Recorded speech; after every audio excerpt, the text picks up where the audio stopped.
मेधा शुरू से ही पढ़ने में होशियार और मेधावी छात्रा थी। अच्छी पढ़ाई के बाद अच्छा कॉलेज सिलेक्शन और फिर बहुत अच्छी जॉब। तूने तो मेरा नाम रोशन कर दिया मेधा। अरे लेकिन ये जो काम करने का तरीका है ना, इसे बदल ले। 18 घंटे काम करेगी तो कल को बच्चा कैसे संभालेगी? तुम्हारी तरह पागल नहीं हूँ माँ, जो बच्चे और परिवार में फंस जाऊँ। मैं तो जिंदगी खुल कर जीऊंगी। सब कहने की बात होती है बेटा, अपने बच्चे का सुख हर कोई चाहता है। वक्त बीतता है और मेधा की शादी हो जाती है। शादी के कुछ सालों में ही मेधा एक सुंदर से बेटे की माँ बन जाती है। अरे यार, मेरी मैटरनिटी लीव खत्म हो रही है, क्या करें? माँ भी नहीं आ सकती, कैसे मैनेज करूँ? ऐसा करते हैं, इसके लिए एक केयर टेकर रख लेते हैं, वो देखा करेगी इसे।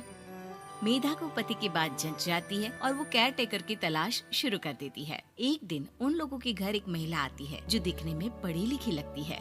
जी, क्या काम है आपको? मैम, मेरा नाम स्नेहा है। आपका एड देखा केयर टेकर का, क्या मैं आपके यहाँ काम कर सकती हूँ? हाँ, क्यों नहीं, लेकिन आप तो अच्छे घर की लगती हैं, फिर नौकरी क्यों? दरअसल मेरे ससुराल वालों ने मुझे घर से निकाल दिया क्योंकि मैं माँ नहीं बन सकती और माता पिता भी नहीं है इस दुनिया में। तो अरे अरे, कोई बात नहीं, तुम लक्ष्य को ही अपना बच्चा समझो और यहीं रहना, और किसी भी चीज की जरूरत हो ना तो बता देना। नेहा खुशी खुशी लक्ष्य को संभालने लगती है। रात को जब मेधा घर पर आती है, अरे क्या बात है स्नेहा, तुमने खाना नहीं खाया क्या? अरे दीदी, आपका बेटा टाइम दे तब ना। अरे तो जब वो सोता है तब खा लिया करो। तब तो मैं इसके पास ही बैठी रहती हूँ। कोई मच्छर या कीड़ा काट ले लक्ष्य को तो अब आप पकड़ो, मैं खाना खा लेती हूँ। स्नेहा वहाँ से चली जाती है। बहुत ही अच्छे से ख्याल रख रही है ये लक्ष्य का। मेधा, इतना तो शायद तुम भी ध्यान नहीं देती। मेधा को पति की बात बुरी तो लगती है, लेकिन कुछ नहीं कहती। धीरे धीरे स्नेहा मेधा और उसके पति के साथ बाहर भी जाने लगी। सुनो, स्नेहा को भी बाजार ले चलते हैं, वो क्या है ना, लक्ष्य को देख लेगी जब तक मैं शॉपिंग कर लूंगी। हाँ चलो, वैसे मैं चाह रहा था कि लक्ष्य को लेकर हम दोनों ही चलते। क्या यार, तुम तो फ्री में इमोशनल हो जाते हो, कितना देख लेंगे हम दोनों मिलकर, ले चलो उसे। कार से निकलकर मेधा और लक्ष्य रोड क्रॉस कर रहे थे कि सामने से कार आ जाती है। मेधा का ध्यान नहीं होता, लेकिन स्नेहा तुरंत लक्ष्य को मेधा से छीन लेती है। मेधा गिर जाती है और कार मेधा को छूकर निकलती है, जिससे मेधा को खून आ जाता है। पति मेधा को हाथ देकर उठाता है। स्नेहा लक्ष्य को लेकर गले लगाई रहती है। थैंक्स स्नेहा, मैंने तो ध्यान ही नहीं दिया था कि कार आ रही है।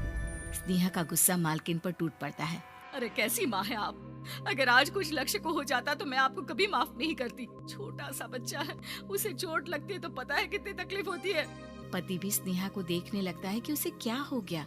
मेधा को स्नेहा पर काफी गुस्सा आ जाता है। घर आकर कहती है, देखो स्नेहा, माना तुम लक्ष्य को बहुत प्यार करती हो, लेकिन वो मेरा बेटा है, मैं कभी जानबूझकर उसके साथ बुरा नहीं कर सकती, समझी?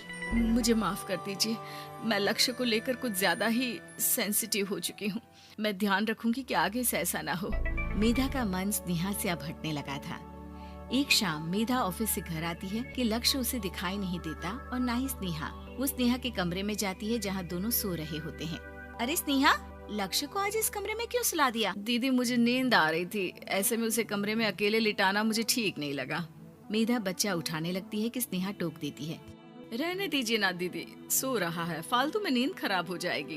मेधा को गुस्सा आ जाता है और वो बच्चा उठाकर वहाँ से चली जाती है। अगले दिन मेधा स्नेहा को बुलाती है, साथ में एक और लड़की खड़ी होती है। स्नेहा, अब तुम अपना कुछ और देख लो, हम लोगों को नई केयर टेकर मिल गई है, तुम इस हफ्ते घर छोड़ देना। स्नेहा का मन लक्ष्य को छोड़ने का नहीं करता, लेकिन नौकरी तो नौकरी होती है ना। स्नेहा घर से चली जाती है। धीरे धीरे महीने और साल बीतते जाते हैं और लक्ष्य एक नौजवान लड़का हो जाता है। लक्ष्य, आज मुझे मंदिर जाना है, ले चलोगे? ठीक है माँ, एक काम करके अभी वापस आता हूँ, तब तक आप और पापा दोनों तैयार हो जाइए। दोनों तैयार होकर बैठ जाते हैं, लेकिन लक्ष्य काफी देर तक नहीं आता।